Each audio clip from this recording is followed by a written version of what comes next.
Welcome to the Find the Real Uruguay podcast. Great to be here.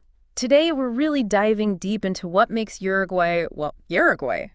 We're drawing from some great sources you shared. Yes, lots of insightful material. Our goal, really, is to give everyone listening a clear, engaging picture of Uruguayan culture, their customs, maybe even get into their famous barbecues a bit. Definitely. We'll unpack quite a bit social etiquette, their green energy work, and absolutely the Asado. Okay, so where should we start? Maybe making a good first impression. Cultural sensitivity seems huge there. It absolutely is. It's fundamental. Respecting local norms is key. Like simple things we might not even think about, hand gestures. Exactly. Take the OK sign, thumb, and forefinger, making a circle. Yeah. Avoid it. Seriously. Considered quite obscene in Uruguay. Wow, okay. Good to know. It shows how varied these things can be. It really does.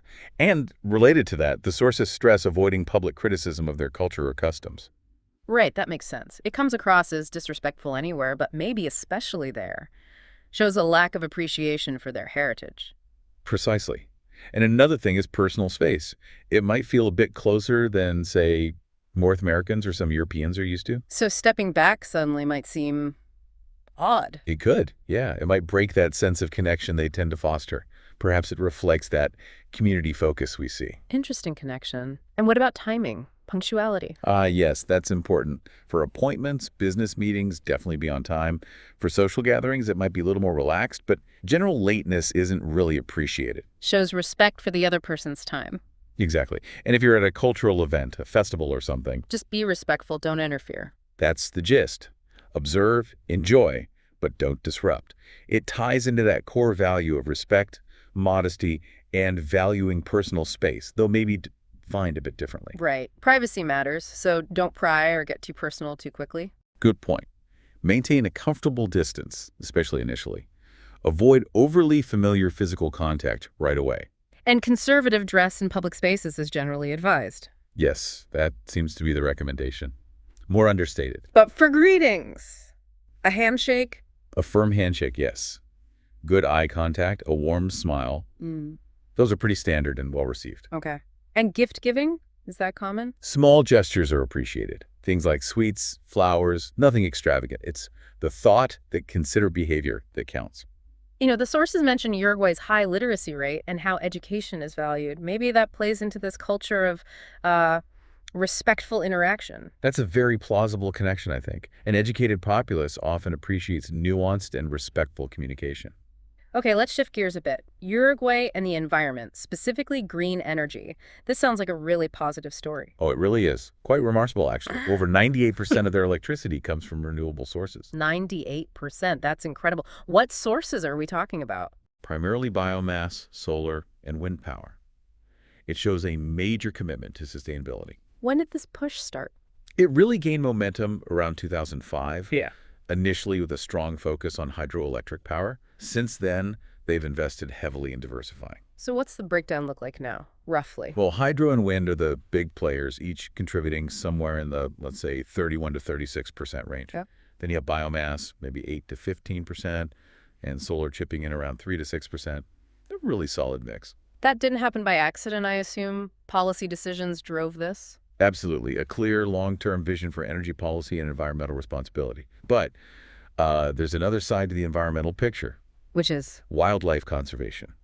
While the green energy progress is great, their ecosystems face threats.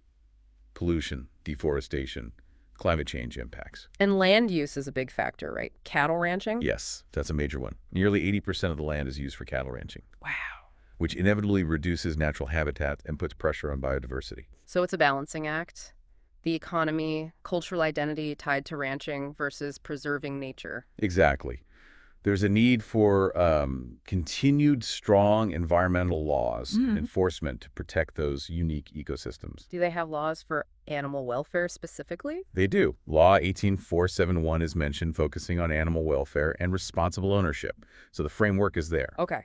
But challenges like water pollution, deforestation, even heavy metal pollution remain ongoing issues they need to tackle. That seems to be the case. Constant vigilance is needed. All right, let's move into something maybe a little lighter, but just as important culturally.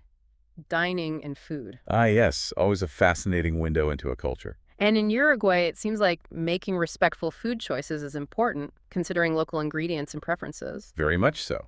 Traditional cuisine is deeply valued, tied closely to their heritage and national pride. So dining etiquette isn't just about which fork to use, it's about respecting that tradition. Precisely.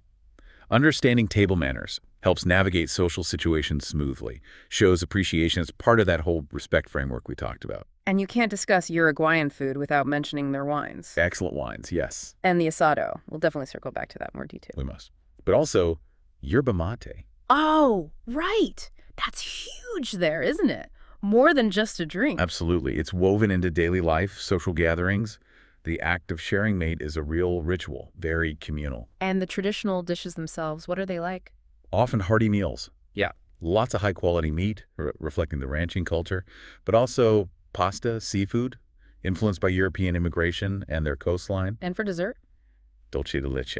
It's pretty much a staple. You'll find it in many desserts. Sounds delicious. Okay, thinking about community interactions more broadly, it's worth remembering those earlier points about local customs, right? Definitely. Things like the OK sign issue, personal space, being mindful avoids unintended offense. And the advice about not criticizing culture publicly, Yeah. that's crucial in community settings. Absolutely. And remember the point about punctuality for gatherings. Maybe arriving fashionably late for social events allows for more casual mingling first. Focus on socializing, not just business. Good reminder, pay attention to gestures, social cues. Just be observant and respectful. That's the key. You know, listening to all this, Uruguay really does sound like a hidden gem, maybe doesn't get the attention of some of its neighbors. I think that's fair to say. Yeah. But it has so much going for it. Natural beauty, that rich cultural blend, European, indigenous, African influences, plus stable governance. It's a democratic republic, high-income economy, strong welfare state that points to a pretty functional society. It does. And for listeners who might be thinking, wow, this sounds interesting, maybe I want to learn more, maybe even about living or investing there. Ah, yes. This seems like a good moment to mention our sponsor, realestate-uruguay.com. Exactly. If you're curious about opportunities, especially in real estate, they're a fantastic resource. That's realestate-uruguay.com. Definitely worth checking out if Uruguay is piquing your interest. And the sources mention some specific hidden spots too, like Cabo Polonio, Tranquil beaches, sand dunes, sea lions. Sounds amazing. or towns like Pueblo Garzón, with local artisans, galleries, and even wineries like Bodega Garzón producing award-winning wines. So there's a lot beneath the surface, beyond the main cities. What about the landscape generally? Diverse. Yeah. Grasslands, which makes sense with the ranching, but also native forests, wetlands. And the climate? You hear different things. It's generally mild is the description. Warm summers, maybe some afternoon thunderstorms, crisp but not extreme winters. Rainfall seems fairly spread out. Sounds pretty pleasant overall, humid subtropical. That's the classification. Seems ideal for outdoor activities most of the year. The low average elevation probably helps keep the temperatures moderate too. Okay, let's dig into the history and government a little. Context is always useful. Absolutely. The region's history goes way back. Hunter-gatherers around 13,000 years ago. Yeah. Then shaped by indigenous groups, Charrua, Chana, Guarani are mentioned, and later, that colonial rivalry between Spain and Portugal. Right, that shaped so much of South America. Indeed. And then the early settlements leading to the nation we see today. It's a layered history. And the government now? A democratic republic. Yes, with a system of checks and balances. Generally, there's a good degree of government transparency, though political stability and party dynamics are, ongoing discussion points like in any democracy. Who holds the power? President. The president is both chief of state and head of government, a presidential system. Any interesting features of their democracy? Compulsory voting is one, proportional representation in the legislature, and they have gender quotas aimed at improving representation. And transparency. You mentioned that seems generally good. Yes, supported by things like an Access to Public Information Act and a national index that actually measures transparency and access to information. They seem to take it seriously. Because the foundation seems solid, strong institutions, reliable elections. The sources suggest so. High institutionalization, low electoral volatility historically, which points to a stable political framework. Okay, I think we've waited long enough. Let's talk asado, the famous Uruguayan barbecue. Yes, finally. And it's not just grilling, it's an art form. So I gather it's about precision. Grass-fed beef, simple seasoning, wood fire, slow cooking. You've got the key elements. The slow cooking is crucial. It's what makes the meat incredibly tender and flavorful. Asado is the traditional name, and it's much more than food. It's a social event. A huge social event. And the asador, the person doing the grilling, has a really important role. They manage the fire, the whole process. It's a craft. Where did this tradition come from? Its roots go back to when the Spanish brought cattle. But the gaucho culture really cemented it grilling meat over open flames out on the pampas. Ah, the South American cow butters. Exactly. And over time, it evolved from that into this central social ritual, reflecting their heritage. What goes into the preparation? What kind of meats? Meticulous selection. Tira de asado, those are beef short ribs are classic. Also chorizos, sausages, morcillas, blood sausages, different cuts. Can seasoning? Just salt. Often just coarse salt, really, sometimes pepper. The idea is to let the quality of the grass-fed beef shine through. Yeah. And accompaniments like chimichurri or salsa criolla are essential on the side. And always grilled over wood. In a special grill. Almost always wood fire, yes. Often in a parrillero, which is like a dedicated barbecue structure, sometimes with adjustable grates. The wood itself is important.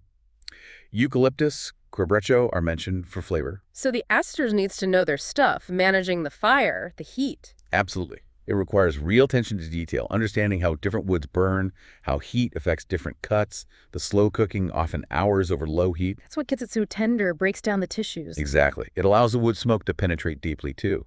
Consistent low heat is key. The asador is guarding a cultural legacy, in a way. Wow.